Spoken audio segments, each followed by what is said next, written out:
ocupado en cuestiones que tienen que ver con la libertad de Cuba, con el apoyo a los presos políticos, a sus familiares y a los activistas víctimas de la represión. Me siento también en tierras de libertad y hay, digamos, tanta prosperidad y condiciones, las condiciones que debe tener un ser humano en el siglo XXI para vivir, que a veces me siento, como decimos allá en la región oriental, un poco acomplejado. Me digo, tantas cosas favorables en mi entorno y tan mal que le está pasando a nuestra gente en Cuba. Pero termino dándome la siguiente respuesta. Debemos continuar aunando esfuerzos, combinando energía para que los cubanos en la isla también tengan los derechos, las libertades, las oportunidades, el bienestar y la prosperidad que tenemos acá en los Estados Unidos. Sí, mira, José Daniel, mencionaste algo cuando empezaste a hablar que yo creo que es muy importante, que es que si el pueblo no se moviliza, si la oposición no se moviliza,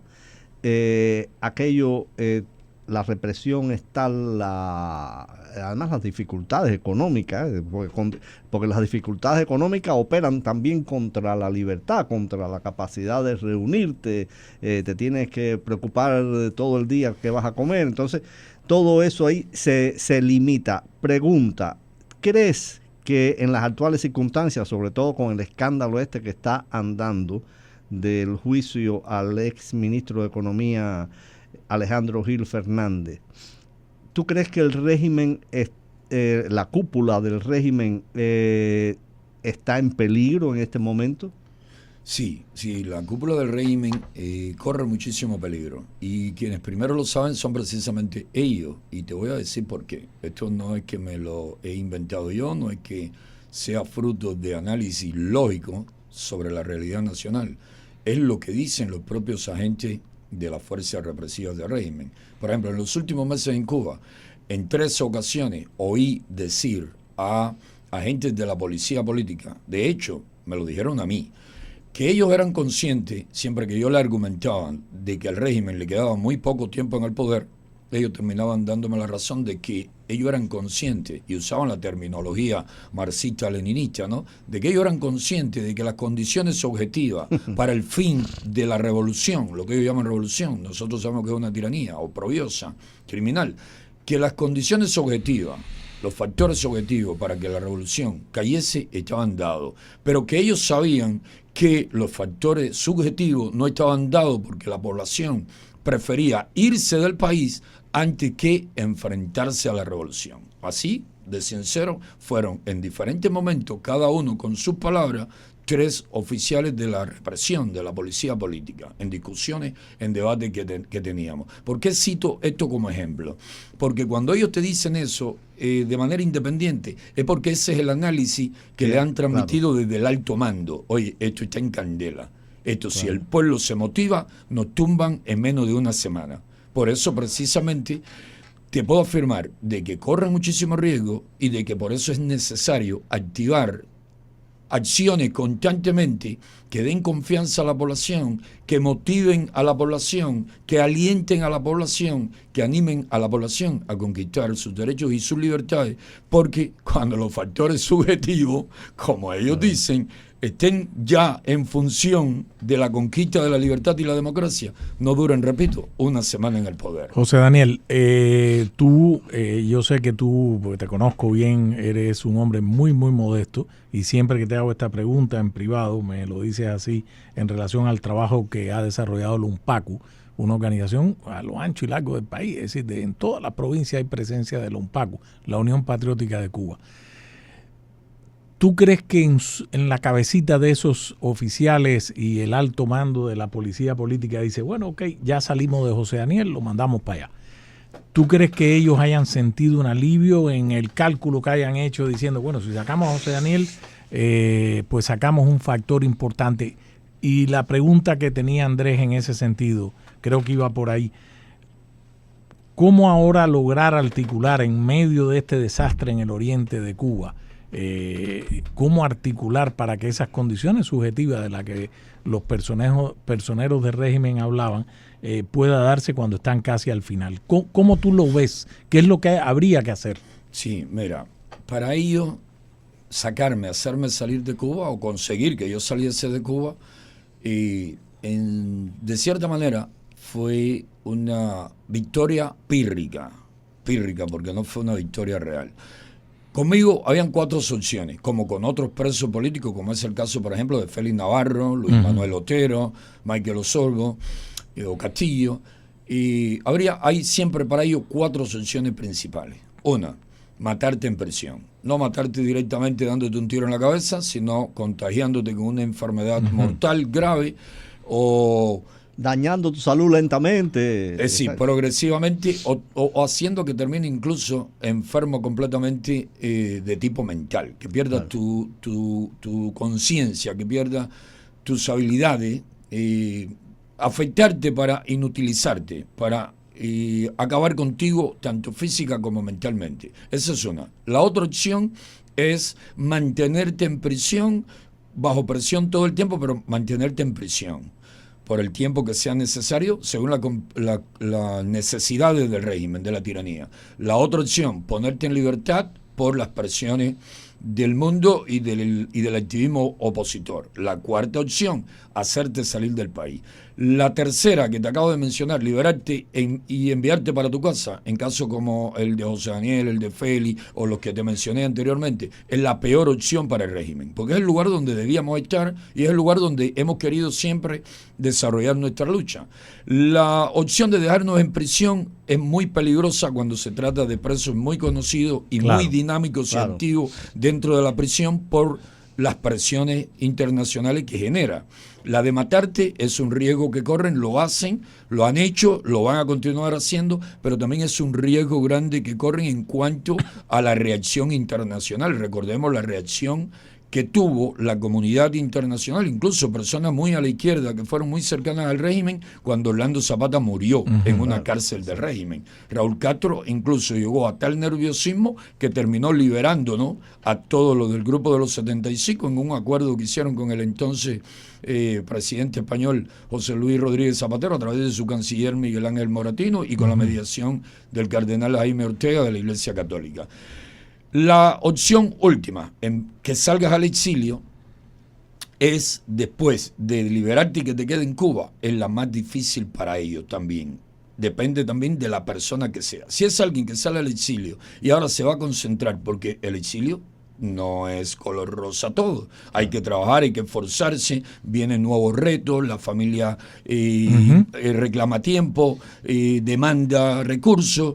Si el que sale se va a concentrar solo o la mayor parte del tiempo en las cuestiones familiares, entonces el régimen gana. Pero si el que sale va a ser al estilo Martí en su momento, o Mascanosa en el suyo, pero me voy a quedar más con el de Martí porque Martí lo hizo bastante pobre todo el tiempo. Es muy digno de admiración y yo aplaudo que Mascanosa con su talento haya progresado económicamente y haya dedicado tantos recursos, energía y talento a la causa de la libertad de Cuba. Pero yo te soy sincero, como no tengo las habilidades que tuvo Mascanosa para el mundo empresarial, me quedo y no me estoy comparando con el apóstol de nuestra independencia, José Martí, el más grande de los cubanos sin lugar a dudas, pero me quedo más con la opción de hombre pobre concentrado todo el tiempo en hacer la lucha más efectiva desde el exilio e incidir al máximo posible dentro de Cuba para levantar los ánimos, las energías y las acciones necesarias, unificar fuerza, combinar esfuerzos para darle la batalla final a la tiranía. Con ¿Eso lo ves posible? ¿Lo ves posible ahora, José Daniel? Sí, lo veo posible. Hay siempre obstáculos que deben vencer. Está la labor de la inteligencia del régimen. Está también la cuestión que es muy, muy de nosotros los cubanos. Lo vimos desde tiempo de la guerra del 68. Lo vimos incluso en los años posteriores y hasta que Martí no logró lo que consiguió, que ya todos lo sabemos y no hay que repetirlo, pues las cosas no anduvieron bien. Pero eso es una cuestión que debemos de enfrentar, la cuestión de egos, también el confort. Y te pongo un ejemplo. Yo le decía a mi mujer medio en broma y bastante en serio, le decía, mira, túmbame el aire acondicionado, que si me acostumbro demasiado a las comodidades de los Estados Unidos, luego posiblemente piense tres veces regresar a Cuba y terminar nuevamente en una prisión, ¿no? Se lo decía, le repito, medio en broma, pero con bastante carga seria, ¿no? Bastante en serio, me decía, porque el ser humano es así, somos así, no es que seamos malos, es que uno se va acostumbrando. Si uno se acostumbra, hace una rutina. Yo, por ejemplo, tengo una rutina adquirida en prisión. Yo todos los días me despierto a las 5 de la mañana,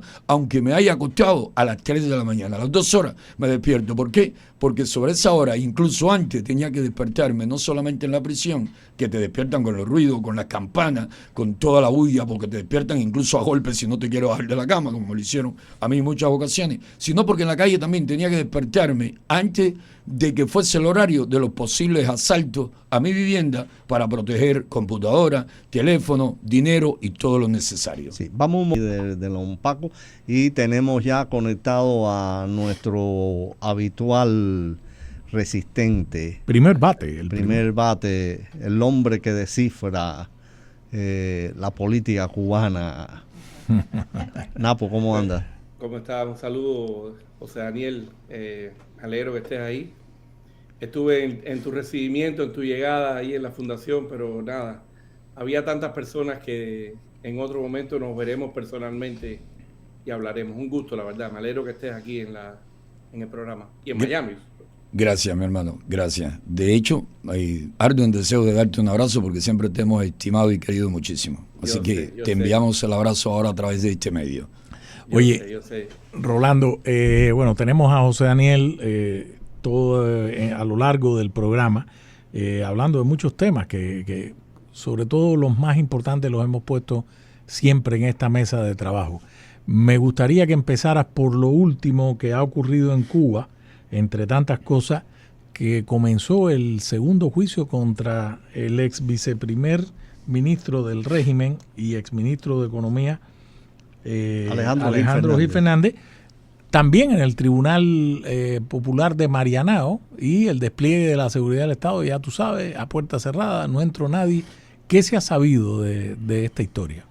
Bueno, lo que todos sabemos, el secretismo total, lo que puede decir incluso la hermana, que es la que más ha hablado en este sentido. Uh-huh. Lo que puede derivar en esto ya lo hemos hablado en otros momentos. Hay que ver exactamente por qué esto ahora. Ya sabíamos y habíamos hablado en anteriores ocasiones que estaba entreteniendo a las personas en medio del desastre en el oriente con el huracán Melissa, después con la situación esta de la epidemia, y de pronto aparece este hombre, este juicio a puertas cerradas, primero por el caso de supuestamente de espionaje, ahora por todo lo demás. Y no sé, yo creo que aquí hay muchas lecturas y una de ellas es que hay que ver en qué va a terminar esto con el vínculo con Estados Unidos, que lo hemos dicho varias veces, uh-huh, y en qué va a terminar con el futuro de Díaz-Canel. Entonces, a mí realmente me llamó mucho la atención que lo sacaran en este momento, la verdad, me llama mucho la atención porque ellos intentan por todos los medios desviar la atención, pero ¿qué hay detrás de todo eso? Que hará en los próximos días sí, saber si les interesa crear una situación complicada con este manejo de fichas dentro de la cúpula gobernante, o sencillamente están mirando para el lado de Estados Unidos, o están llamando la atención a todos los demás para decirle, el que se vaya un poquitico del carrilito, miren lo que les puede pasar. Porque sí, ya ahí yo creo que no hay ese centralismo que había antes. Hay como una suerte de muchas manos dentro de ese pastel. Y evidentemente claro, en medio de su hay una mano, pero una sola mano arriba, que es la de Raúl. Sí, pero yo siempre he dicho que está la mano de Raúl, Alejandro, el hijo, el cangrejo, etcétera. Pero a la hora de administrar la bodega, que es para lo que está Díaz-Canel y Marrero y todos los demás, en esa manera de administrar la bodega, que no es la del dinero de verdad, pero hay muchas maneras en que se les está escapando. Si no estuvieran hablando ahora del corralito a las empresas extranjeras, no estuvieran hablando de un nuevo mercado cambiario para el dólar, y no estuvieran hablando de una serie de medidas que lo que están es desesperados por los dólares. Sí. Entonces, le quería preguntar justamente a José Daniel Ferrer, porque lo hemos hablado mucho acá en el programa en los últimos días. ¿Tú crees que esto puede ser una movida contra el equipo de Díaz-Canel desde la altura. O sea, cambiar un equipo, sustituirlo por otro, decirle a la gente, estos son los culpables, ahora sí vamos a seguir construyendo el socialismo, se acabó la corrupción. ¿Tú ves ese panorama? Pudiese ser. Ahí, como dice Rolando Nápoles, hay varias lecturas aquí. La única lectura que sí no se puede hacer es creer de que lo están procesando por verdaderos delitos como corrupción, como lavado de activos, tráfico de influencia. Eso sí nadie se lo va a creer porque eso está muy permitido en esas esferas de régimen. Todos lo hacen todo el tiempo y a nadie lo acusan por ello. Así que o el hombre de verdad estuvo en una línea al estilo en su momento Pérez Roque, Carlos Lage, o ellos están preparando precisamente las condiciones para acabar con el equipo de Canel y poner en su lugar ya sea a Oliva Fraga o a cualquiera mucho más de confianza para los Castro en este momento. Hay una cosa muy interesante y es que, como digo Rolando, ya ellos no controlan las vidas de los familiares de estos dirigentes, ya no asustan de la misma manera que, por ejemplo, en 2009 silenciaron todo en torno a Carlos Lage, Pérez Roque y todo aquel grupo que fue Valenciaga, Fernando Ramírez de Estenos. No hubo un familiar en aquel momento que alzase la voz como lo están haciendo ahora la hermana, la hija y parientes de Alejandro Gil Fernández, que están diciendo y están publicando y le están dando entrevistas a Mario Pentón y a otros medios. Es decir, ya ellos no tienen aquella capacidad de decirte, te tomo como chivo expiatorio y cuidadito con lo que dices tú y tu familia. Incluso con Carlos Lage y Pérez Roque vimos que aceptaron aquella humillante reflexión de Fidel Castro que los calificó de indignos. Las mieles del poder. Exacto. Sí. Es decir, que las cosas van cambiando y se va resquebrajando el control monolítico y la capacidad de asustar, de paralizar a los demás. Sea lo que esté pasando, hay una lectura muy clara. El régimen, los de arriba, los Castro, tienen muchísimo temor y están viendo que el pueblo cada vez muestra mayor descontento, que cada día ocurren más demostraciones en contra del sistema, que cada día son más los cargos, incluso oficiales del MININ, intermedios, de bajo rango, que piden la baja, que dicen ya no soporto más esta situación y que están muy deseosos que algo cambie en Cuba. Además, si Alejandro Gil Fernández estaba espiando o no estaba espiando para Estados Unidos o para cualquier otro gobierno, eso no lo puedo afirmar, no lo sé. Lo que sí sé es que serían bastante torpes los funcionarios que estén en los diferentes ministerios si no se van abriendo ya camino, aunque sea de manera secreta y aunque sea contactando, ya sea con el gobierno estadounidense, con el de Alemania, el de Francia, el de España, con el que sea, para ir diciéndole, aquí nosotros estamos también por el cambio, y esa postura cerrada, como en aquel momento se dice que dijeron Lage y Pérez Roque y los demás, esa postura o mentalidad de dinosaurio de tiempo jurásico, eso no va con nosotros. No, ya antes pasó con Roberto Robaina, también, con Carlos Aldana, con Landy Luis Orlando Domínguez. Son los recambios que hace el régimen. Los fusibles. Son fusibles. Mira, desde acá lo hemos comentado desde el principio, desde que vimos que a Díaz-Canel se le podía decir sin casa y no había nadie a quien le echaban 10 años por decir Díaz-Canel sin casa. Este hombre es un fusible. Este es el fusible que protege a la cúpula. Entonces, como que es un fusible, los fusibles se renuevan. Entonces, pienso yo que no sería, no es aventurado especular que ellos están en un momento en que por lo menos tienen que hacer el paripé de echarle la culpa de lo que está pasando a alguien. Exacto. Y de por lo menos engañar a 2 o 3 tontos diciéndole ahora sí vamos a corregir esto. Y también de cara a la opinión internacional. Entonces, además, este hombre era un hombre de Díaz-Canel, era un hombre cercano a su grupo. Díaz-Canel lo felicita, incluso el día que lo truenan.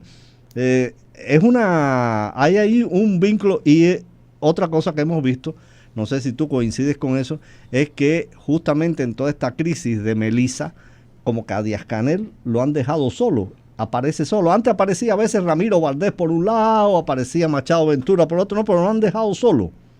Exacto, porque la situación es tan grave que ellos le dicen, bueno, tú vas a pagarlas todas, tú vas a ser el responsable y el culpable. Y además, si hay demostraciones, como ya le ha pasado a Canel, que ha hecho entonces incluso el ridículo de decirle a una señora que le dijo que no tenía cama, que no tenía colchón, que él tampoco tenía, y cosas así. Eso verdaderamente es una de esas cosas como aquello de que el limón era la base de todo. La limonada la base. Usted le da el frente a todas estas situaciones porque cuando haya que cambiar a alguien, pues la tomamos contigo y te destituimos y ponemos a alguien en tu lugar. Esa es la realidad, que son desechables. Y sobre todo porque el propio Raúl Castro... También que él fue, ahí tenemos una víctima delante de nosotros de esta situación, él fue el que repitió la orden de Raúl Castro de salir al combate el 11 de julio de 2021. Claro. Que esa es una orden que, como quiera que sea, aunque la diera Raúl Castro, Alejandro y el titular del MININ en la isla, y fue Díaz Canel, la imagen de Díaz Canel diciendo la orden de combate, y todo eso para Cuba y para el mundo, y especialmente para Estados Unidos.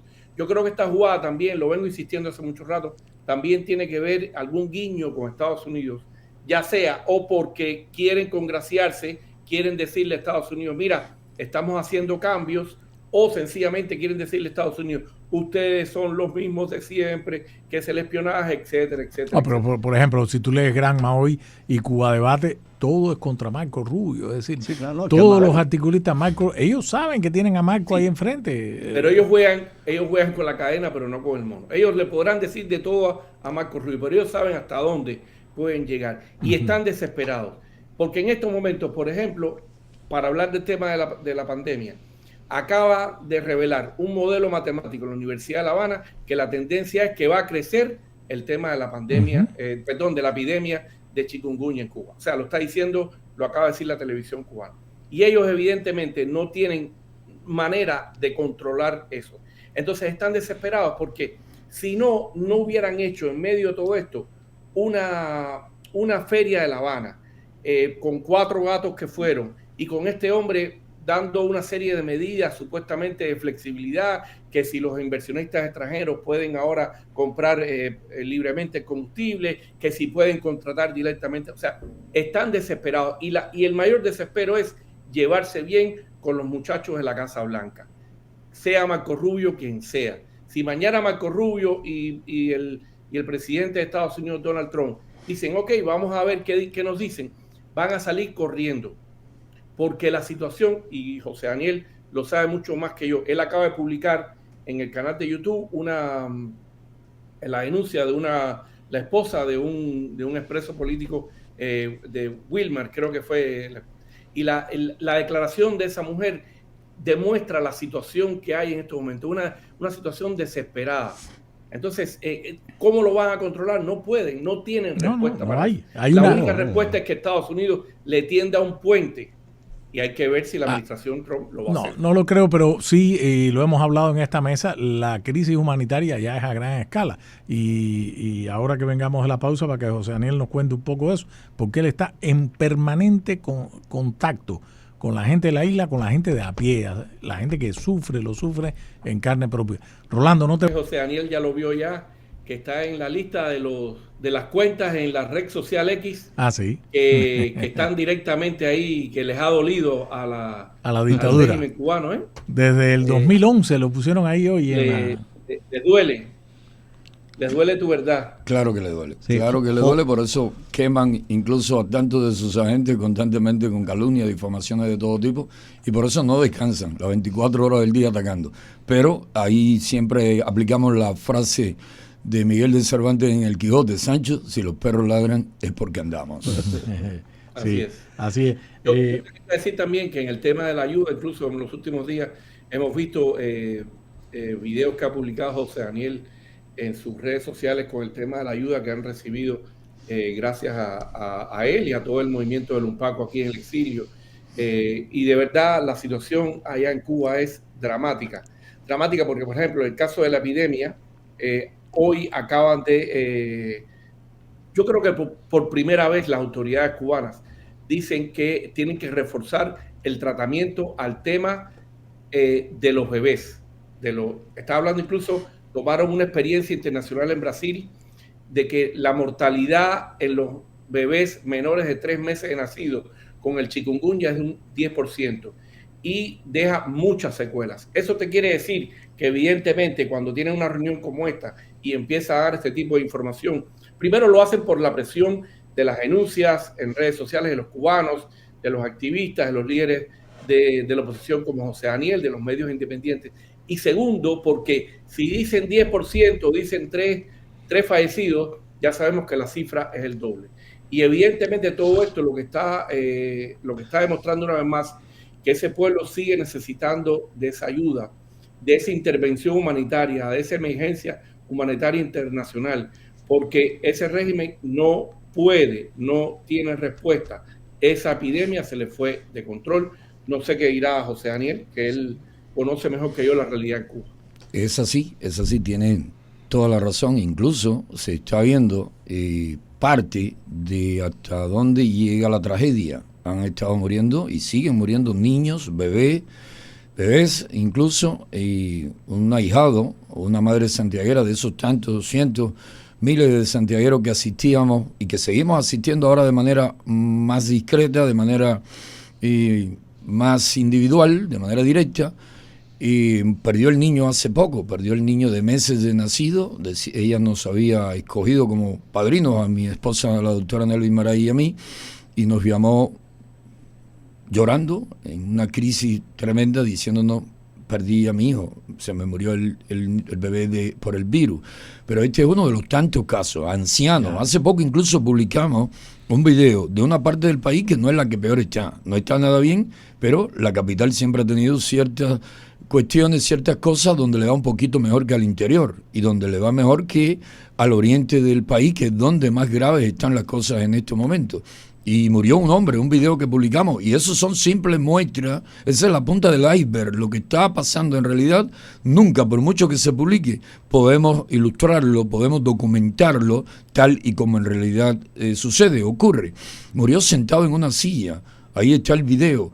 Un activista nuestro en la capital me enviaba el video y me decía: José Daniel, más de 6 horas y nadie viene. La policía aquí está, porque estaban ahí los policías, se ven en el video, pero nadie venía a recoger el cadáver, llevarlo a una morgue, llevarlo a un hospital, practicarle una autopsia, porque en Cuba lo único que sigue funcionando, pero también cada vez funciona de una manera más deficiente, es la represión y el miedo. Y el miedo ya que va quedando, que todavía por desgracia existe, es más por una cuestión de inercia. Lo supieron plantear muy bien en mucha conciencia, en muchas mentes, y resulta más difícil liberar a las personas de esos temores. Pero yo les digo a menudo, miren, sigue siendo una especie de tigre sanguinario, pero tiene todos los dientes ya cariados y podridos. No tienen por qué temerle de esa manera. Hay que enfrentarlo, porque si no te matan del zarpazo o de la mordida, te paralizan y te matan por miedo. Claro. José Daniel, antes de continuar, Rolando, para quienes nos siguen, este programa especial está siendo transmitido por YouTube, la plataforma YouTube. Usted le busca, es muy sencillo, América Noticias Miami. América Noticias como la insignia de nuestra marca, América Noticias Miami por YouTube. Y eso que te decía, Rolando, yo sé en los minutos que te quedan, sobre el tema de no es solo una epidemia, es hasta la Organización Panamericana de la Salud. Es una crisis estructural, no hay electricidad, no hay abastecimiento. Nada, no hay... o sea, el país está ante una crisis humanitaria en gran escala. Entonces, es un tema que por un lado está el asunto de la asistencia humanitaria. Yo soy testigo, señores, cómo José Daniel Ferrer moviliza a los miembros del UNPACU y a mucha gente en Cuba para que los más desprotegidos reciban un poquito de comida. Los testimonios que yo he visto en estos días, señores, medicina, los testimonios son que a mí me lleva, yo que lo vi en los lugares más recónditos en algunos del planeta, me lleva a pensar, decir, señores, esta sociedad, este país que fue punta de lanza en América Latina hace 66, 67 años, se ha convertido en esto. Entonces, hay oropuche, hay chikungunya. Yo recuerdo aquí cuando Rolando Nápoles trajo los primeros testimonios y los primeros casos de chikungunya en Perico Matanza. Y lo primero que dijo es, señores, ahora que está el tema de la migración de moda, esto va a trascender rápidamente la frontera de La Habana. ¿Qué fue lo que había? El régimen castrista ocultaba la realidad y teníamos reporte. ¿Cómo fue aquello que contaste de la Universidad de Ciencias Médicas en Matanzas, Rolando?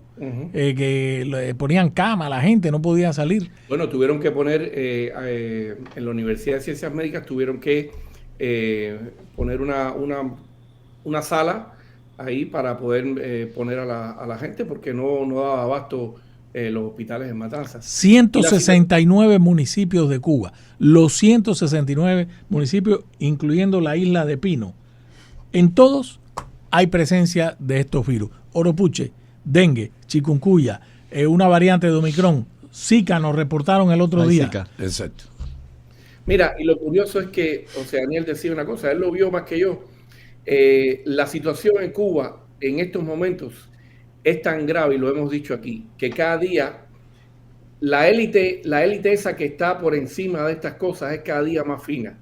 Y cada día esta situación le cae a lo mismo a un seguroso, que a un represor, que a alguien que los que venía y les acosaba a la sede del Unpaco y detenía a las personas que iban a ayudar, que los ayudaban a usted, a los motoristas, que a un policía, que a un miembro del CDR, que a un secretario del partido, porque no pueden, o sea, evidentemente ya aquellas dádivas que daba Fidel Castro y que parecía que había más gente favoreciéndose, cada día eso es más fino. Y por tanto, por eso es que tú ves que hay como una suerte de denuncia en todas partes. Lo mismo te sale un periodista oficialista, que te sale un artista vinculado al régimen, que de pronto estuvo enferma hasta con el chikungunya, la secretaria del partido de Granma, porque no lo puede esconder, porque ya no hay ese amparo de ese régimen sobre sus funcionarios como lo había antes. Y todo eso demuestra lo que yo siempre he dicho, el desmadre que hay en estos momentos en Cuba. Y ese desmadre, que Raúl Castro lo ha hecho muy bien, decir, el culpable del desmadre es Díaz-Canel, díganle a Díaz-Canel sin casa. Todo eso podría llevar, ¿por qué no?, a que, volviendo al tema inicial, a que de pronto cojan esta historia de Gil y digan, hey, vamos a cambiar un poquitico la casa. Sí, bueno, eso, yo entonces pienso que ellos tienen, dentro de las pocas oportunidades que tienen de mover algo, esta es una, porque de este desastre hay que culpar a alguien. Alguien tiene, no sé si tú piensas eso, José Daniel. No, estoy de acuerdo, pero el problema grave está en quién se va a hacer cargo de asumir el desastre cuando saquen a Canel, si lo sacan en los próximos días, semanas o meses, porque de verdad que es una situación tan crítica, tan compleja, que el que la asuma no le va a quedar otra opción. Ni puede solucionarla tampoco. No puede solucionarla. Si no se democratiza Cuba, si no hay un cambio real, un cambio real, si no desaparece el control de los Castro sobre la vida de la nación, Cuba va a seguir cada vez en una situación peor, mucho más grave que la que tenemos ahora. Entonces, ¿quién asume? No tienen liderazgo, de hecho no tienen liderazgo. ¿Quién tiene, las características necesarias, por lo menos para con demagogia, mentira, engaño, entretener? Ninguno. El que salga, la población le va a decir, mira, si el otro no tenía casa, tú no tienes ni siquiera un bohío. Tú no tienes absolutamente nada, por lo tanto no puedo creer en ti. Yo lo que veo es que están acabados. Yo lo que veo es que están viviendo sus últimos tiempos y que esos tiempos se alargan o se acortan en la medida en que el pueblo que quiere ponerle fin a esa situación se levante a enfrentarlo. Rolando, ¿te tienes que ir o te quedas? Porque vamos a seguir. Tengo que ir. José Daniel, me alegro mucho que estés en Miami. Te lo dije hace mucho tiempo cuando viniste la primera vez, ya escribiste en la historia, tu nombre está ahí. Me alegro que estés viviendo, te lo mereces. Te mereces vivir en libertad, te mereces una vida para ti, para tu esposa y para tu familia. Te mando un abrazo y esperemos encontrarnos en cualquier momento. Gracias, Rolando. Gracias, un fuerte abrazo, mi hermano. Happy Thanksgiving. Vale. Igualmente para ustedes. Nos vemos el lunes, pero aquí seguimos la resistencia toda una hora con José Daniel Ferrer. Seguro. Porque la segunda propuesta que no hemos hablado todavía con José Daniel es el tema de fondo. Llegó la hora de que tengamos un equipo, un grupo, la unidad nacional, señores. Vamos a hablar porque ahí están los puntos. Búsquelo para que usted vea. Regresamos enseguida. Rolando, abrazo. Asunto. Primero, has lanzado esta campaña y que tiene un día en específico, que es la jornada el 10 de diciembre, Día Mundial de los Derechos Humanos, y es una jornada global a la que tú has llamado por la libertad y los derechos humanos en Cuba. Y lo segundo que queríamos hablar contigo es la propuesta que te he escuchado sobre el tema de la unidad nacional, de cómo juntar, unir cada granito de arena en pos de una sola idea. Sí, cómo no. En cuanto a esta segunda cuestión, que es tan importante o más que la primera, porque la primera es una cuestión de acciones desde ahora hasta el 10 de diciembre, pero lo que tiene que ver con la unidad de las fuerzas pro-democráticas cubanas es una cuestión, una tarea que tenemos pendiente hace mucho tiempo. Se ha avanzado mucho, no vamos a decir que no hayamos conseguido, dado pasos muy importantes. Y de hecho, en teoría, la mayoría de los cubanos que queremos libertad y democracia para Cuba, estamos bastante unidos. Cuando hablo de concretar una fuerza pro-democratizadora unida, me estoy refiriendo más bien en concreto a que podamos articular esa fuerza que sea lo suficientemente proactiva, rápida, dinámica, como para producir dentro y fuera de Cuba con, digamos, los tiempos necesarios, las acciones que se requieren para democratizar a nuestra patria, para poner fin a la tiranía. Y para eso tenemos que darnos un liderazgo comprometido, ágil, inteligente, capaz, un liderazgo que a tiempo completo esté en función de la libertad y la democratización de Cuba, porque no podemos olvidar que el régimen sí está a tiempo completo, sus fuerzas represivas, quienes le hacen la propaganda, sí están a tiempo completo en función de mantener el status quo, de mantener esa terrible situación que vive nuestra nación con ese pequeño grupito explotando y oprimiendo a nuestro pueblo. Para poder ser efectivos y contrarrestar las acciones de la tiranía para mantenerse en el poder, tenemos que estar en función de la causa todo el tiempo y tenemos que crear las correspondientes coordinaciones o estructuras dentro de esa unidad, de esa fuerza pro-democratizadora, donde tengamos, por ejemplo, un presidente o coordinador que lo lleve todo con su equipo y ese equipo implique a un representante o un coordinador para las acciones no violentas dentro de Cuba, o un representante o coordinador para que sea el ministro de Relaciones Exteriores de la disidencia, de la oposición, de esa fuerza unitaria que esté luchando, trabajando por la libertad de Cuba, y ese representante o ministro de Relaciones Exteriores, por decirlo de una manera en que todo el mundo me pueda comprender, tiene que tener un equipo ágil y dinámico también. Tenemos que tener alguien encargado de coordinar las acciones rápidas y precisas a favor de la libertad de los presos políticos, pero no solamente a favor de la libertad de los presos políticos en las redes sociales.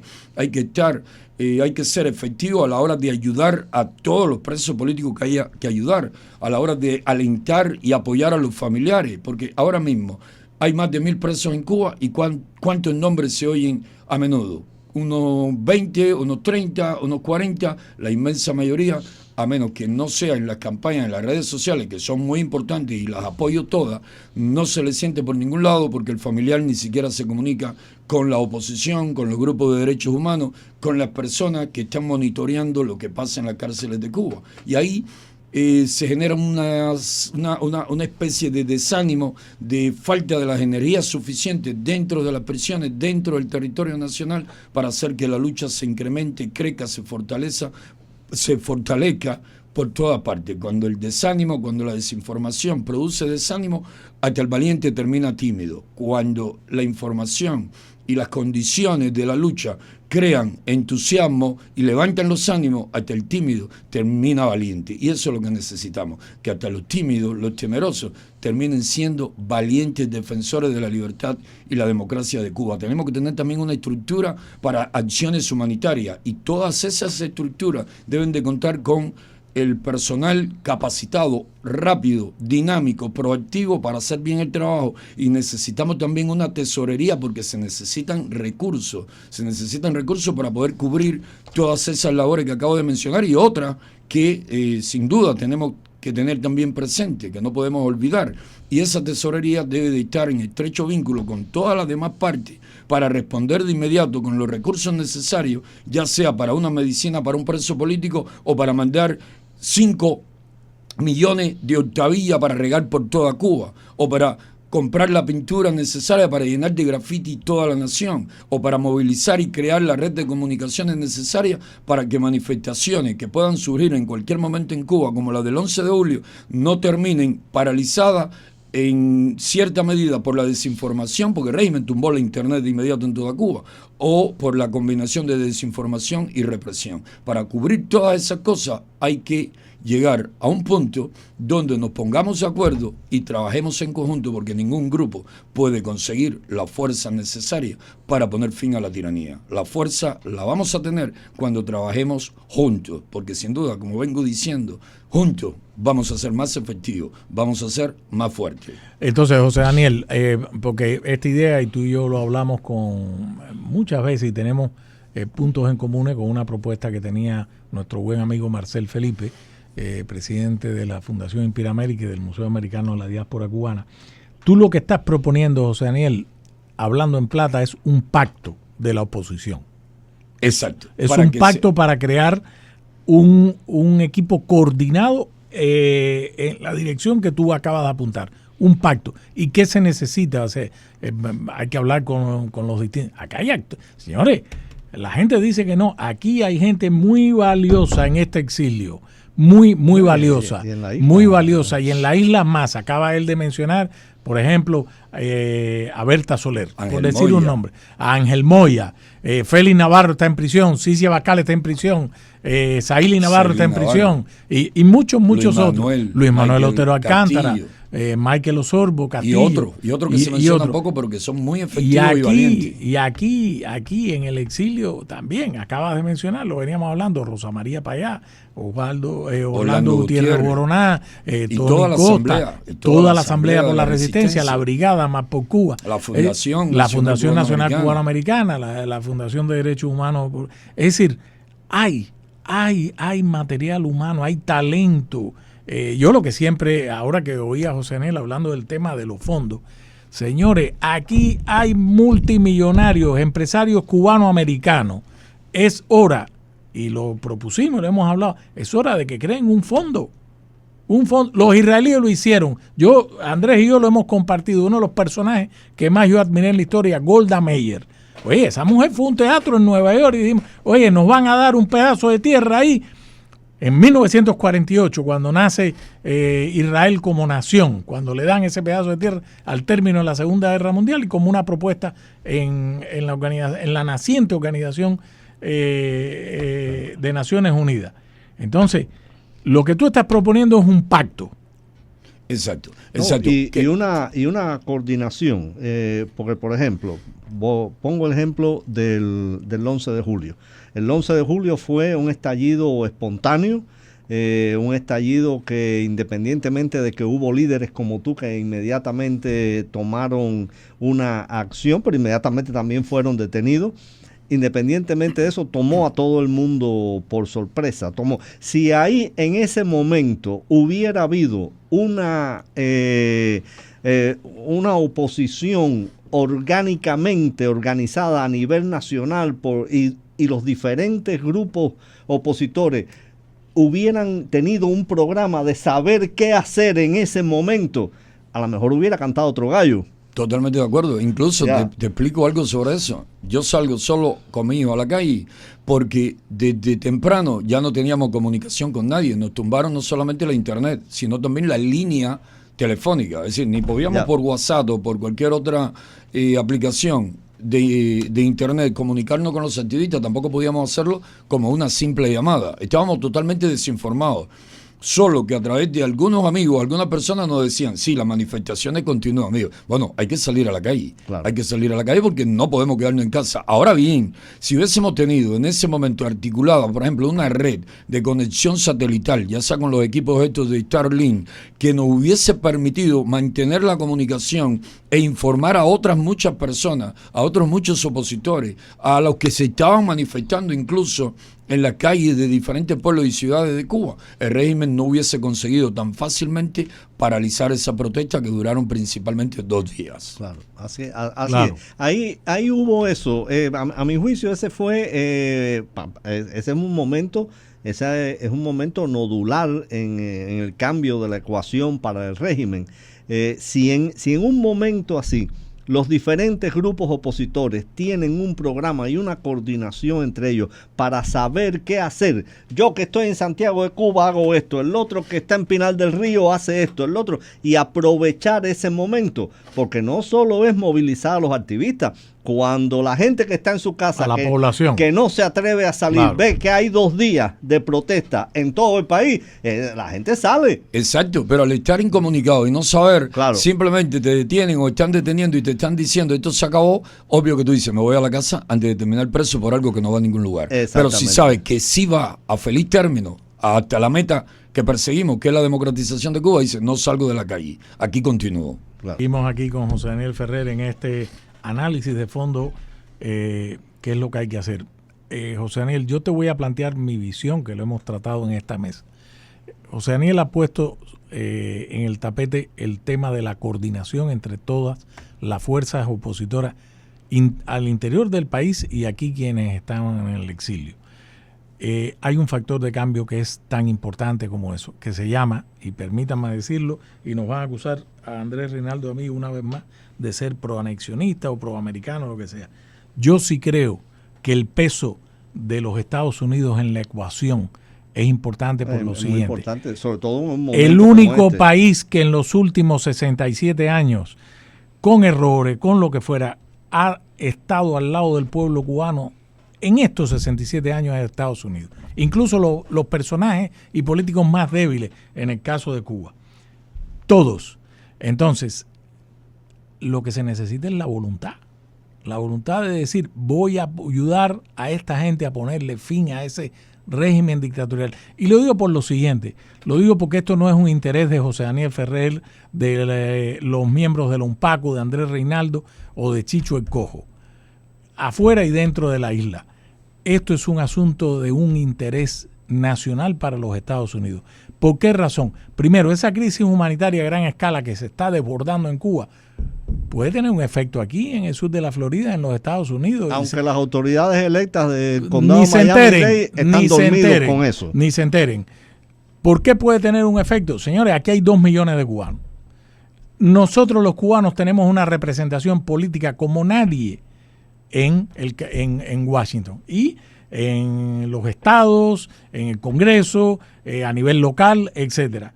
Número 2, ponerle fin a ese régimen dictatorial puede ser una victoria política para los Estados Unidos en estos casi 70 años de un giro de la política exterior en la región, porque esto es, de nuevo, el eje del mal, Cuba, Venezuela y Nicaragua. El otro día aquí en esta mesa nos dijo Mario Díaz Balar, el congresista, que repito una y otra vez, es un hombre que trabaja callado. Nos dijo, si yo no apuesto, no me gustan las apuestas, si yo tuviera que apostar algo porque la caída del régimen de Maduro está más cerca de lo que cualquiera de nosotros puede pensar, yo apuesto mi casa. ¿Lo dijo Andrés o no? Lo dijo. Y eso tiene que ver con el tema de Cuba, porque también él lo mencionó. Entonces, yo creo que un factor que va, como dicen los mexicanos, junto con pegado, en el caso de lo que ha propuesto José Daniel, que muchos pensamos así, tiene que ver con el papel que Estados Unidos va a jugar ahora. Sí. No, y hay países latinoamericanos que yo creo que en una coyuntura propicia estarían dispuestos a apoyarnos. Pero mira, la participación de Estados Unidos. El 11 de julio, si hubiera estado en Washington una administración como esta, las cosas hubieran sido un poco distintas. Porque la administración, y ahí es donde yo te digo que no siempre hay que confiarse de eso, porque puede haber una administración. La administración Biden, no sé si ustedes recuerdan, respondió al primer comunicado del Departamento de Estado cuando estaban ahí al frente de todas esas cosas. ¿Cómo se llama? Julie Chuen. Juan Fernández, no. La Emily Mendrala. Juan González. Emily Mendrala, que era una activista pro Cuba. Esa gente, el primer comunicado, la primera reacción al 11 de julio fue que las protestas se debían a la pandemia, al embargo y a las medidas de Trump. Lo que pasa que aquí hirvió esto y la reacción fue muy grande, pero se demoraron 2 días en cambiar el Bueno, ahí el propio Biden dijo que Cuba era un estado fallido, claro, pero no pasó nada más. No, exacto. En la administración, al más alto nivel, lo que había era la voluntad de tirarle la toalla a Raúl. no te quepa la menor duda, porque hay afinidades ideológicas, igual que hay afinidades ideológicas de esta administración con nosotros, con los opositores, con nosotros. Entonces, ahí es donde hay que tener cuidado, que una administración con afinidades ideológicas con la dictadura, como las ha habido ya con Carter, hasta con el mismo Clinton, no vaya a ser un impedimento en ese esfuerzo. Estamos en un momento privilegiado con un secretario de Estado cubanoamericano que entiende el fenómeno y que tiene influencia en Washington. Vamos a ver. Si no es ahora, ¿cuándo? Es el momento de organizarse y rezarle a la Virgen de la Caridad del Cobre. ¿Te das cuenta? Sí, no, pero hay algo, no hay ninguna mentalidad anexionista en lo que ustedes vienen planteando y vamos a resumirlo de la siguiente manera. El régimen comunista en Cuba se ha mantenido primero por el apoyo soviético y de los demás países satélites del Kremlin durante toda la Guerra Fría, el periodo que se conoció como Guerra Fría. Sin ese apoyo, ellos no hubiesen tiranizado y esclavizado y oprimido al pueblo cubano como lo han hecho. Claro. Por lo tanto, yo no puedo decir, nosotros llegamos con nuestras propias fuerzas al poder y por nuestras propias fuerzas nos hemos mantenido explotando al pueblo cubano. Es obvio que un régimen que se consolidó con el apoyo de todo el imperialismo soviético, el imperialismo del mundo comunista, necesita de solidaridad real. Y nunca hemos tenido, salvo con esta administración, hemos tenido la solidaridad que en realidad nos hemos merecido por haber sido durante décadas la resistencia al régimen comunista que más daño ha hecho a los intereses de Occidente, a la libertad y a la democracia en todo el hemisferio occidental, incluso más allá, porque fueron con tropas a África, Angola, Etiopía, el Congo, allá estuvo Ernesto Guevara de la Serna metido, estuvieron en Vietnam, torturando incluso Vecino Alegret, que fue ministro de Educación Superior, se sabe que fue torturador de detenidos estadounidenses en Vietnam. Es decir, de hecho, Estados Unidos parece que nunca le había dado, como hasta ahora, el verdadero, es decir, había tomado el verdadero interés que debía tomar en un enemigo tan peligroso para la seguridad de Estados Unidos, para la seguridad de la libertad y la democracia en el continente y aún en el planeta.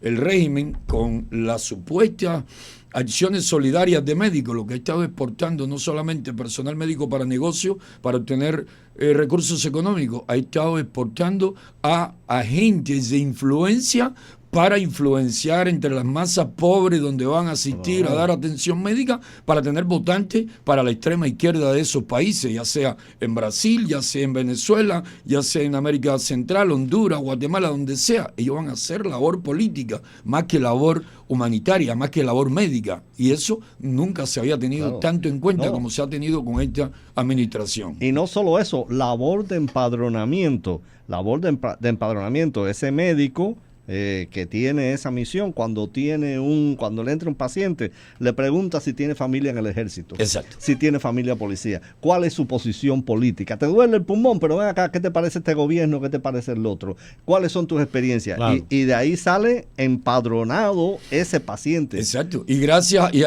a Chávez te estamos dando esta atención. Si Chávez no hubiese llegado al poder y si tú no lo sigues apoyando, la vas a perder. La vas a perder. Así que vota por Chávez, apoya a Chávez. La vas a perder y te vamos, por ejemplo, si sigues mal, te vamos a enviar a operar a Cuba. Pero es una labor de empadronamiento, es una labor de captación. De inteligencia y de reclutamiento. Claro, sin duda. Sí, sin duda. Oye, hago un pequeño paréntesis de 20 segundos aquí. La noticia que abrimos sobre el tiroteo en Washington, D.C., lamentablemente 2 miembros de la Guardia Nacional han fallecido. Noticia de última hora. Por este tiroteo hay una persona arrestada que por cierto está en estado grave. No tenemos más detalles, pero se lo queríamos dejar saber. Seguimos con José Daniel. No hay que ir a la pausa ahora. Vamos a aprovechar ir a la pausa. Vamos a la pausa y regresamos rapidito. Diana no en los momentos. Ni porque está José Daniel Ferrer aquí. Vamos a decir de nuevo, para quien nos siguen por ahí, por YouTube nos puede ver. Estamos en América Noticias Miami y José Daniel ya empezó a compartir este programa, que después vamos a enviar el link a todas partes para que se vea, porque no por nosotros dos, por Andrés y por mí, por Liana María, por la presencia de José Daniel, lo que está diciendo, el momento es ahora, señores. Si no es ahora, ¿cuándo? Y si no somos nosotros, ¿quiénes? Así es. Bueno, y quiero decir que Ana Espinosa ya lo está compartiendo, que nos escribió a través de la línea de WhatsApp, ya lo está compartiendo, así que los oyentes también están compartiendo el link. Fantástico. Y estamos aquí por WhatsApp, por la línea 305-720-3681. Si da tiempo, por lo menos al menos que José Daniel salude hacia el final del programa a nuestros queridos oyentes, miembros de la Resistencia. Vamos, Lianita, y venimos. Sí, miembros de la Resistencia, que me ponga un banquito ñángara, lo tumbo. Okay. Seguro que sí. Sí. Aquí esto es resistencia pura. Aquí es a duro y sin guante y de verdad. Estado. Así es. Vamos a la pausa. Estábamos hablando de Roberto Morales Ojeda, uno de los que se ha especulado que puede ser el delfín o el fusible, como lo ha llamado Andrés, sustituto para Díaz-Canel, el secretario organizador del partido, el hombre de José Ramón Machado Ventura, y el otro personaje que sí hemos venido siguiendo es Oscar Pérez Oliva Fraga, que yo le añado Castro, porque es un Castro, es el sobrino nieto de Raúl y Fidel Castro, y están en mazo, señores. Pero bueno, eso es capítulo aparte. Roberto Morales Ojeda, lo que estábamos hablando acá, que al menos a mí me ha sorprendido, que está él solo en una visita de Estado a Rusia, allí poniendo flores frente a la estatua de Fidel, celebrando el 65 aniversario del establecimiento de relaciones entre Cuba y La Habana y la Unión Soviética. Vamos a ver. Sí, seguimos con una sola cosa antes. Miren, ha habido información contradictoria respecto al fallecimiento de los dos miembros de la Guardia Nacional. El gobernador de West Virginia, que Andrés lo ha llamado ñángara. Ñangarita con una abuela cubana. Ñángara. Lamentablemente. Parece que ahora ha dado reversa, pero pronto la policía de la capital del país, de Washington, D.C., va a tener el reporte más claro. Incluso también ahí estamos viendo ahora al secretario de Guerra, Pete Hegseth, que probablemente hable también sobre este tema. Lamentable. Mira, perdón, acabo de acusar injustamente al gobernador de Virginia. No es Ñángara. No, el Ñángara es el de Maryland. El de Maryland. Bueno, ya está. El Ñángara es el de Maryland. Disculparnos con él entonces. Hay que disculparse con él. Y al otro seguir diciéndole Ñángara. Y al otro seguir diciéndole. Oye, José Daniel, bueno, seguimos articulando la... A ver, vamos a ponerlo así. Por un lado está la propuesta tuya, que lo que se necesita en este momento, además de la ayuda, toda la ayuda que se pueda dar a ese pobre pueblo, a los damnificados y por supuesto a los opositores, a los tipos que ponen la piel y a los presos políticos. Y en ese marco de idea, tú has propuesto una suerte de pacto entre las organizaciones y una coordinación general que tiene, como explicaste tú, cada uno tiene su tarea. Y lo segundo que yo pongo en la mesa adicionalmente a esto es el papel de los Estados Unidos, que yo sí creo que ahora sí. Andrés siempre es un poco más reticente que yo y dice, porque lo ha visto un poquito, no mucho más Andrés, porque estamos cerquita en el tiempo, y dice, hasta que yo no vea acciones concretas no lo creo. Eso ha dicho.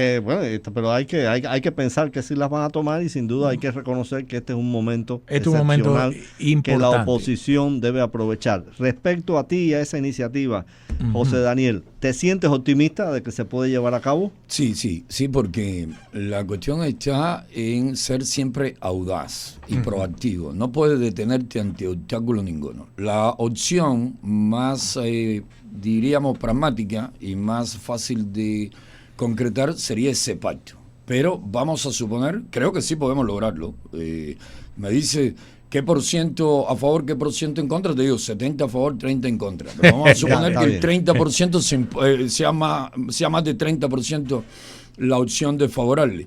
Ahí nos iríamos a una segunda opción, y es que con lo que sí comprendan la necesidad de esta necesaria unidad, entonces convocar, es decir, levantar un censo, levantar una base de datos de todos los opositores que se conocen dentro y fuera de Cuba con un historial claro y decirle, bueno, vamos ahora a votar entre nosotros a quién queremos como líderes, a quienes queremos como líderes. Esa sería una segunda opción si el pacto no funciona, no camina porque los egos, el no salir de del confort, de la postura, de la posición confortable, o las labores del régimen para dividir, enemistar, confundir, crear desconfianza se imponen. Si estas cuestiones negativas se imponen, nos vamos a una segunda opción. E incluso hay una tercera opción. No es factible, no es posible, no se consiguen los recursos, no se levanta la base de datos, no se hacen las elecciones. Oye, mira, con lo que sean proactivos y positivos, arranca el tren. El tren, cuando sale con suficiente fuerza, cuando tengamos una locomotora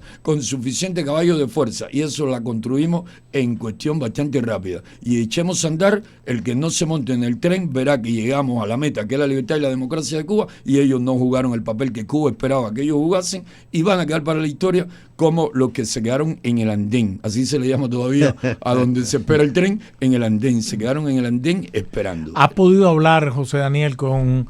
yo sé que tú tienes una excelente relación, alguien que yo respeto y quiero mucho y ha tomado una estatura política, Rosa María Payá, por decir un ejemplo. ¿Has podido hablar con miembros del liderazgo del exilio? Sé que has tenido conversaciones amplias con nuestro amigo Marcel Felipe, por decirte uno. Estuvimos junto con Tony Costa. ¿Esta idea que ha ido tomando cuerpo, has podido compartirla ampliamente con ellos? Sí, estoy conversando con ellos muy a menudo. Primero decirte que la propuesta de Marcel, además de muy patriótica, factible y necesaria, no se puede desechar. Tenemos que tenerla muy presente y seguir empujando y trabajando por ella. Con Rosa María estoy en contacto muy a menudo, casi todo el tiempo, y es una joven muy inteligente, muy proactiva, muy dinámica, con un patriotismo enorme, excepcional, como otros tantos buenos cubanos acá de diferentes generaciones, de diferentes edades. Y ella es factor fundamental en este proceso, como también lo es Orlando Gutiérrez, como también lo es Tony Costa y otros muchos que ya hemos mencionado durante este importantísimo programa. Vamos a seguir comunicándonos con ellos y vamos a seguir tratando con ellos la necesidad de movernos de manera rápida y efectiva, porque lo que para luego se deja muchas veces para luego se queda. Y si me permiten, de manera breve y rápida, recordemos que ya una vez necesitamos del apoyo estadounidense para la independencia de Cuba, para ponerle fin al colonialismo español en la isla. Bien. Se había derramado muchísima sangre y nuestros mambises seguían peleando en los campos de Cuba, pero no estaba ganada la guerra. Necesitamos del apoyo estadounidense, nos lo dieron y fue muy positivo, no solamente para poner fin al colonialismo español, sino para reconstruir a Cuba en un plazo de tiempo bastante rápido. Y nació la República el 20 de mayo de 1902, con nuevos bríos, con luces y sombras, pero con muchas más luces que sombra.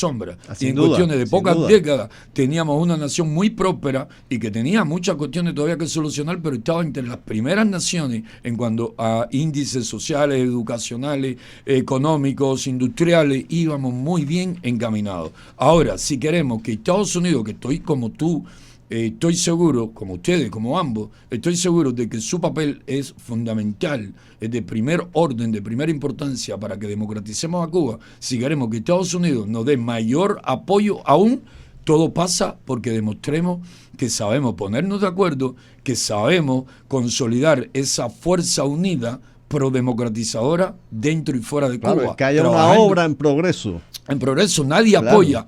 Nadie apoya a quien no merece que se le apoye. Claro. Nadie va a quemar su tiempo, sus recursos, sus energías, sus proyectos, sus planes en un movimiento disperso, atomizado, que no acaba de convertirse en un movimiento efectivo. A los judíos se le apoyó, que es un ejemplo muy a tener en cuenta, porque demostraron no solamente unidad, sino habilidad para consolidar, para conseguir su Estado hebreo y para defenderlo y mantenerlo. Lo demostraron de una manera que no dejaban lugar a duda.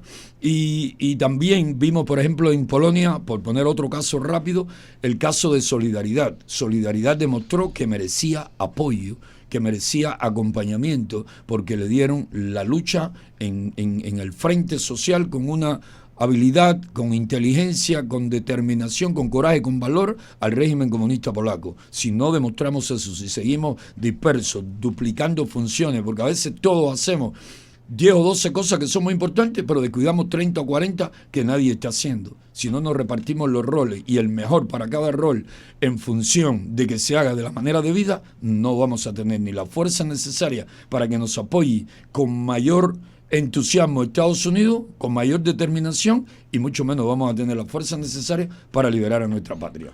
José Daniel, has tocado un punto al inicio de tu intervención esencial, el tema del papel de Estados Unidos en 1898, que condujo al nacimiento de la República de Cuba en 1902.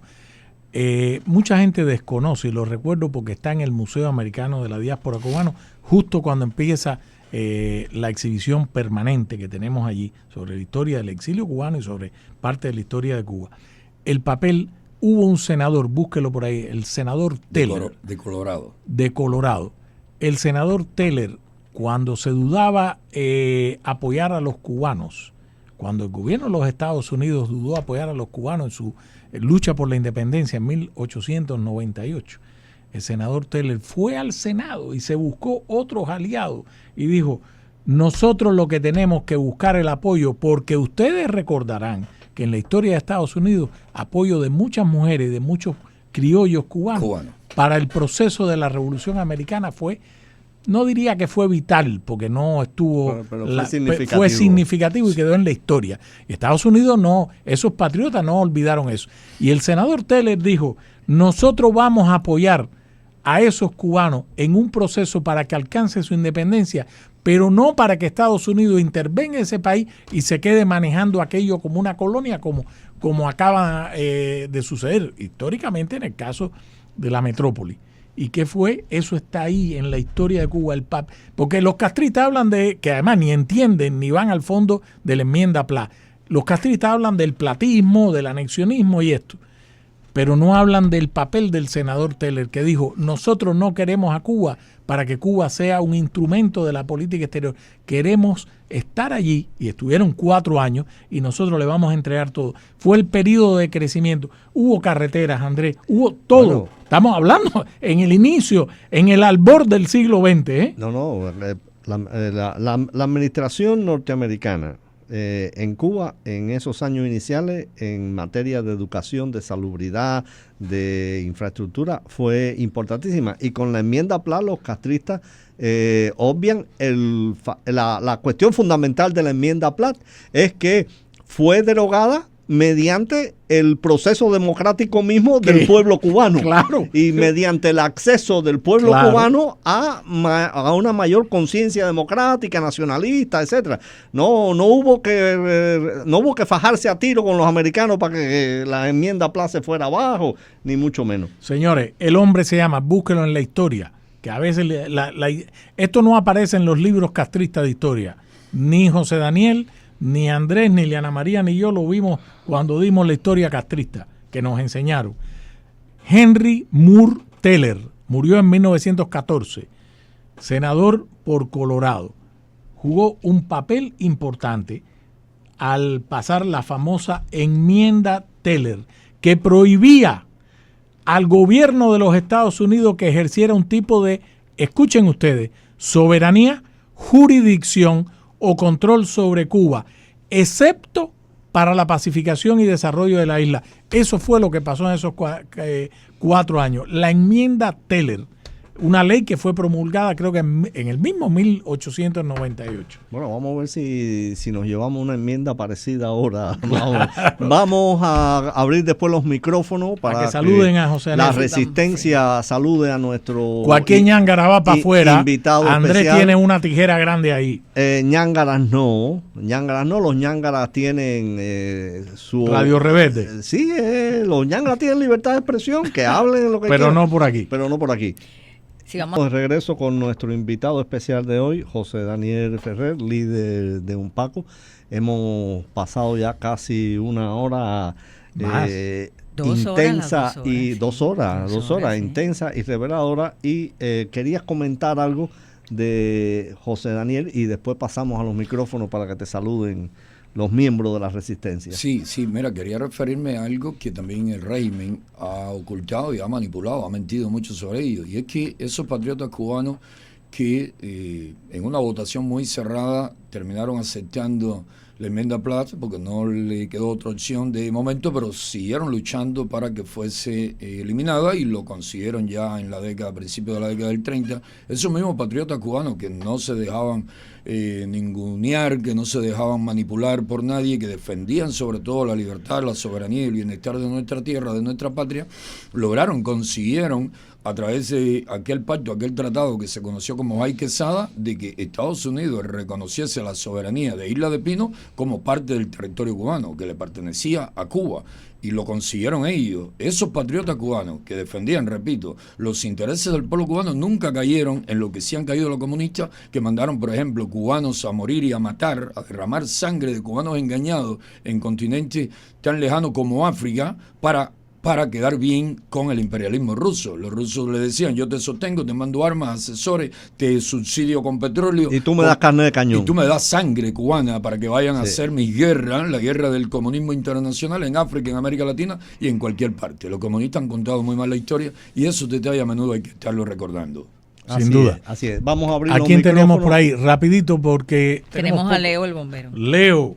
Leonardo. Un programa de lujo como debe ser en la Resistencia. Ojalá se repitan estos programas. Mi respeto para ti, José Daniel Ferrer. Siempre te he seguido desde que yo llevo 25 años aquí y escuché siempre de cerca tu prisión de cuando la Primavera Negra de los 75. Soy un cubano de Matanza, llena de disidentes, llena de patriotas. Félix Navarro, o sea, toda esa gente buena de Matanza que sufrió mucha prisión. Hermano, tienes un exilio que ha puesto las manos, las esperanzas contigo para que Cuba sea libre. Hay un mensaje efectivo de la tiranía castrista de que nosotros vamos a regresar a Cuba y quitarle a todos ellos lo que las conquistas del socialismo. No hay ninguna conquista ni vamos a quitarle nada. Al contrario, vamos a reconstruir nuestro país. Somos muy afortunados porque el día que Cuba sea libre, podemos ser un país de tratado de libre comercio directo con los Estados Unidos. Tenemos congresistas, tenemos fuerza en Washington para eso. Yo pondré mi granito de arena. Yo no tengo más aspiración que llevar 4 o 5 carros de bomberos para mi ciudad de Matanzas. Lo puedo hacer, lo puedo hacer porque donde trabajo los hay y se los dan a países, se los donan a países. Y yo puedo hablar y traerlo tú sabes, para que mi gente en mi ciudad de Matanzas puedan tener sus camiones de emergencia y puedan salvar vidas como ciudadanos de verdad de primera. Es lo único que puedo hacer, ese es mi granito de arena que puedo hacer por mi ciudad de Matanzas. Tengo amistades que son de La Habana que pueden hacer lo mismo. Esa es mi parte. Estoy seguro que muchos cubanos que nos están escuchando son profesionales y pondrán su grano de arena para levantar en cualquier tipo de profesión, en cualquier tipo de enfermero, doctores, lo que sea. Pero vamos a ir a reconstruir nuestro país, no a quitarle lo que ya el socialismo tantos años le ha quitado a todos ustedes. Vamos a reconstruir, no a quitarle. Un abrazo, hermano. Tengo toda la esperanza en ti y nada, para adelante. Gracias. Estoy emocionado. Muchísimas gracias, mi hermano. Un fortísimo abrazo para ti y tu familia. Cuando oigo palabras como la tuya, eso me confirma lo que siempre digo cuando me preguntan, ¿crees que Cuba se pueda reconstruir después de la destrucción que el comunismo ha causado allá? Y le digo, sí, hay suficientes valores, hay suficiente talento, patriotismo, amor en el exilio y también dentro de Cuba como para levantar a nuestra nación nuevamente, hacerla resurgir de la ceniza. Un amigo, Eliezer Ávila, dice, oye, José Daniel, aquí en el exilio tenemos una especie de arca de Noé, con todo lo necesario para levantar nuevamente a Cuba. Y estoy seguro, y oyéndote, además de agradecerte, vamos, decirte que nos da mucha fuerza saber que hay tantos cubanos como tú. Oye, ahora sí te aseguro que esos carros de bomberos tuyos mucha falta van a hacer en Cuba porque nunca aparecen los carros de bomberos y cuando llegan sin agua. Eso es un desastre allá, como todo en nuestra tierra. Oye, Leonardo, muchas gracias. Muchas gracias. Seguimos abriendo los micrófonos de la Resistencia. Tenemos a Lázaro. Lázaro, bienvenido. Saludos. José Daniel eres un hombre valiente.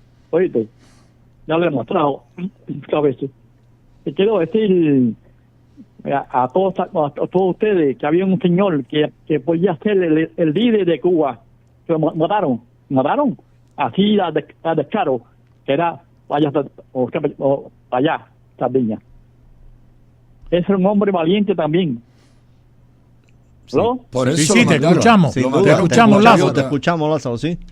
¿Me oye? Sí, Ese señor iba a tumbar el comunismo, porque recogió no sé cuántos miles de firmas, chicos, en Cuba. Y por eso lo mataron. Por patriota, por valiente, por inteligente, por patriota, dedicado sí. a la causa, por eso lo mataron. Abrazo, Bueno, gracias. Oye, los quiero mucho, cuídense mucho, cuídense. Gracias, Un gracias, abrazo, Lázaro. Otra llamada rapidito, Lianita. Reinaldo Estrada. Reinaldo, ¿hoy eres andreísta o tienes a José Daniel aquí? Bueno, yo soy de todos los cubanos. Primero, Sabia respuesta. Primero, José Daniel, soy feliz que estés aquí. Hace falta voces como la tuya. Son necesarias las voces como la tuya. Y hay que siempre tener presente a Martí. Martí, cuando logró unir a todos los cubanos para la guerra necesaria, limó todas las asperezas, limó todas las tendencias, y nosotros tenemos que lograr de eso en nuestra patria, para nuestra patria. Lo tenemos que hacer, no queda de otra. No podemos tener partidismo, tenemos que ser todos unidos en una dirección. Y por favor, José Daniel, cuídate mucho, porque los HP siempre están tratando de hacernos daño.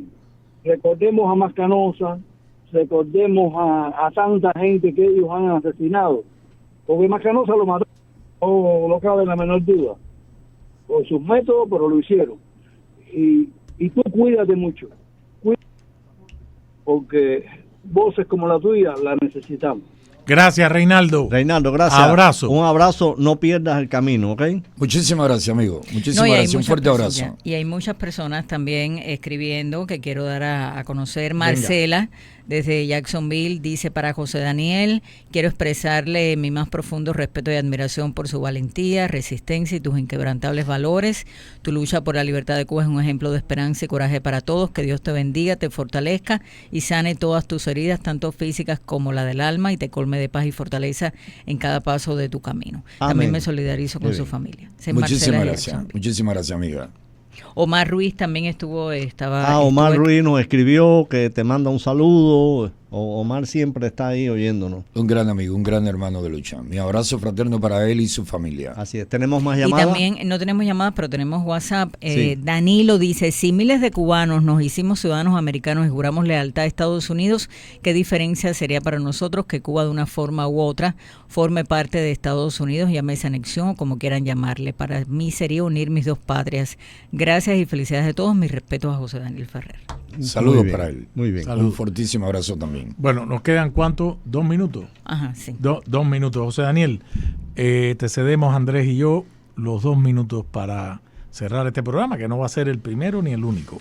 Gracias nuevamente. Sí, necesitamos movernos con prontitud, con rapidez y estructurar, organizar las acciones del 10 de diciembre en todo el planeta, en todo el exilio.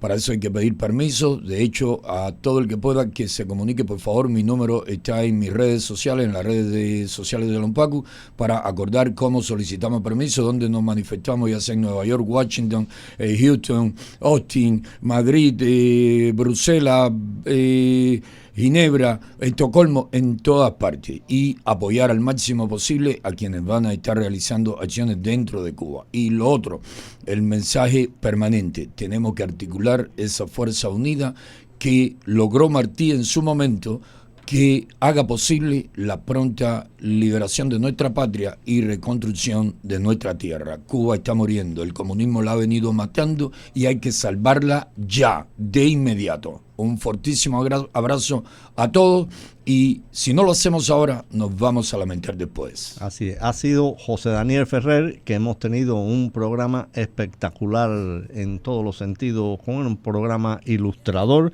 un programa lleno de emoción patriótica, de dignidad y de responsabilidad. José Daniel Ferrer, líder de UNPACO. La resistencia que está dispuesta a tomar la calle en Cuba. Es. Y este programa lo vamos a repetir y lo vamos a postear en YouTube y en nuestras redes sociales para que usted, si no lo escuchó, que lo escuche, lo divulgue, y si lo escuchó también, porque está lleno de contenido y de mensajes importantes. Así que un saludo y feliz Día de Acción de Gracias. El Día de Acción de Gracias, vuelvo a decir, es un día grande para este país. El hecho de que existe un día para agradecer, oye, solo en esta sociedad. Y ahora los dejamos